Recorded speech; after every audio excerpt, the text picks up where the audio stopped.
I'm also interested, Chris, if this current debate in the House Republican Conference comes up at this meeting. Sarah Palin speaks out on life issues quite a bit. Joni Ernst spoke out on life issues in her response to the State of the Union. We know a lot of these Republican candidates or likely candidates are on the anti-abortion side of the party, and we've had a debate in the House of Representatives in recent days where some conservatives wanted to bring forward, and Ed, you covered this right about today, a strict anti-abortion bill, and some moderates in the Republican caucus revolted and said, you know, number one, we don't like the legislation, maybe, and number two, why are you making us vote on this in the first few weeks of the new Congress? Listen to Charlie Dent. He's a moderate from Pennsylvania. He said, week one, we had a speaker election that didn't go the way a lot of us wanted it to. Week two, we're debating deporting children. And again, not a conversation a lot of us wanted to have then. And week three, we're now debating rape and abortion. Again, an issue that most of us didn't campaign on or really want to engage on at this time.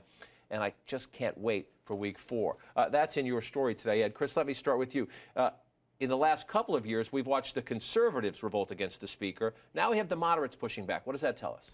Well, for a messaging bill, which because this bill would not get to the president's desk, where it may, he certainly would not sign it, they really messed it up.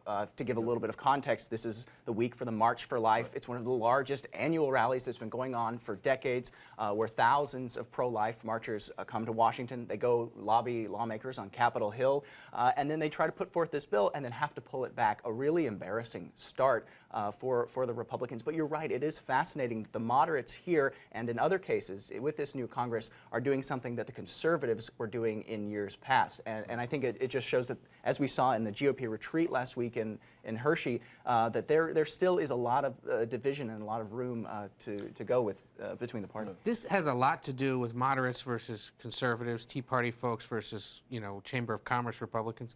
But the interesting element here, and why I think it is slightly more unique, is there are 22 women in the House Republican caucus. About 15 of them, we think, had issues with this bill.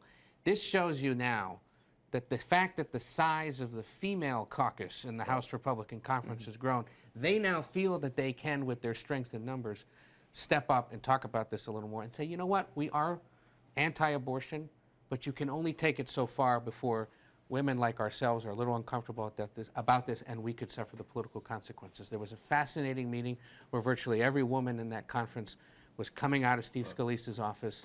None of them wanted to talk about it, but we know that all of them expressed real concern about holding this vote. So it shows you that there's new limits now in how far Republicans can go on abortion.